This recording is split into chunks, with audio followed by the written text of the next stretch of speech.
solitude. Heureux qui, s'écartant des sentiers d'ici-bas, à l'ombre du désert allant cacher ses pas, d'un monde dédaigné secouant la poussière, efface, encore vivant, ses traces sur la terre, et, dans la solitude enfin ensevelie, se nourrit d'espérance et s'abreuve d'oubli. Tels que ces esprits purs qui planent dans l'espace, tranquilles spectateurs de cette ombre qui passe, des caprices du sort à jamais défendus, il suit de l'œil ce char dont il est descendu.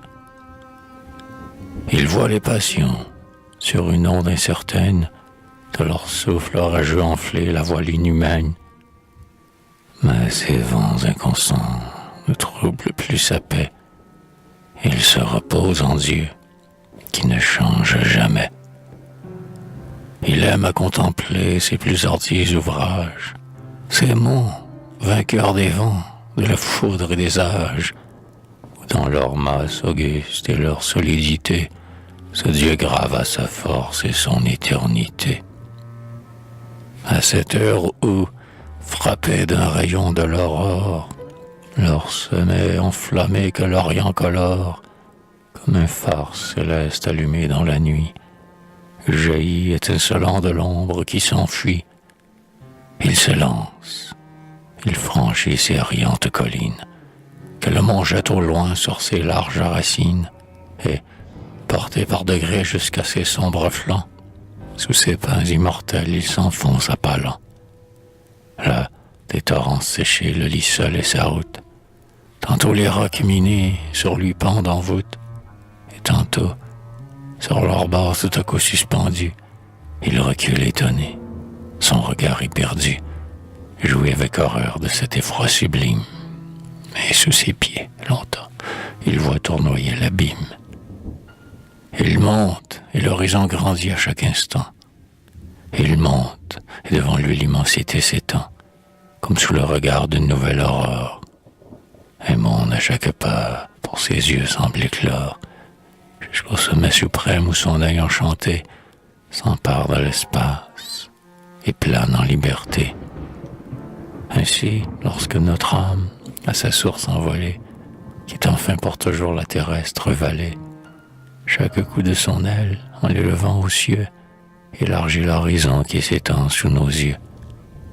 Des mondes sous son vol le mystère s'abaisse, en découvrant toujours, elle monte sans cesse, jusqu'aux saintes hauteurs où l'œil du séraphin, sur l'espace infini plonge un regard sans fin. Salut, brillant sommet, champ de neige et de glace, vous qui d'aucun mortel n'avez gardé la trace, vous que le regard même aborde avec effroi, et qui n'avez souffert que les aigles et moi. Œuvre du premier jour, auguste pyramide, que Dieu même a firmi sur vos bases solides, confins de l'univers qui, depuis ce grand jour, n'avait jamais changé de forme et de contour. Le nuage, en grondant, parcourt en vain vos cimes, le fleuve en vain grossit, sillonne vos abîmes. La foudre frappe en vain votre front endurci, votre front solennel, un moment obscurci, sur nous, comme la nuit, versant son ombre obscure et laissant pendre au loin sa noire chevelure, semble, toujours vainqueur du choc qui l'ébranla, aux yeux qui l'a fondé dire encore « Me voilà !» Et moi, me voici seul sur ces confins du monde.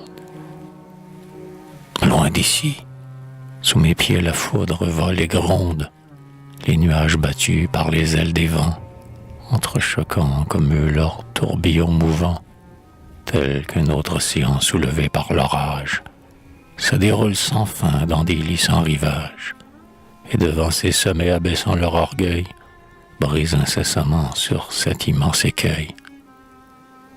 Mais, tandis qu'à ses pieds ce noir chaos bouillonne, d'éternelle splendeur le soleil le couronne, depuis l'heure où son char s'élance dans les airs, jusqu'à l'heure où son disque incline vers les mers.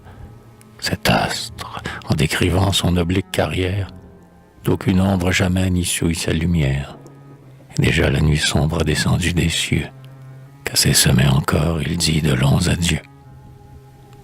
Là, tandis que je nage en des torrents de joie, ainsi que mon regard, mon âme se déploie et croit, en respirant cet air de liberté, recouvrer sa splendeur et sa sérénité. Oui, dans cet air du ciel, les soins lourds de la vie, le mépris des mortels, leur haine ou leur envie, n'accompagnent plus l'homme et ne surnagent pas. Comme un vil plomb, d'eux-mêmes ils retombent en bas.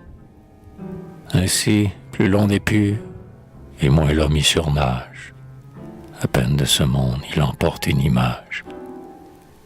Mais ton image, ô Dieu, dans ses grands traits épars, en s'élevant vers toi, grandit à nos regards, comme au prêtre habitant l'ombre du sanctuaire.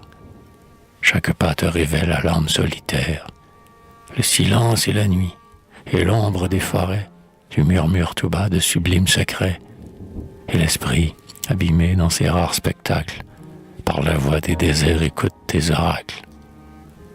J'ai vu de l'océan les flots épouvantés, pareils aux fiers coursiers dans la plaine emportés, déroulant ta voix, leur humide crinière, franchir en bondissant leur bruyante barrière.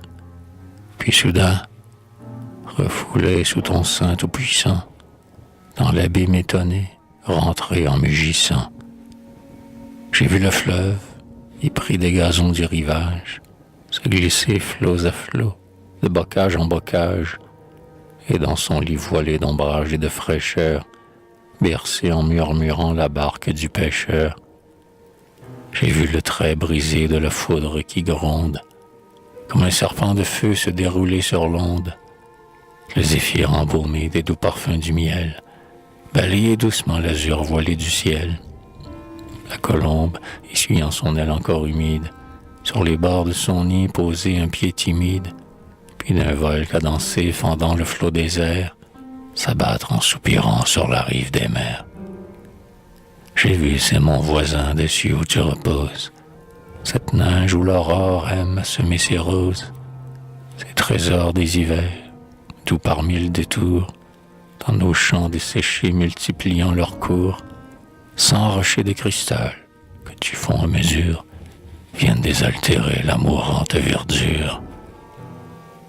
Et ces ruisseaux pleuvant de ces rocs suspendus, et ces torrents grondant dans les granits fendus, et ces pics où le temps a perdu sa victoire, et toute la nature est un hymne à ta gloire.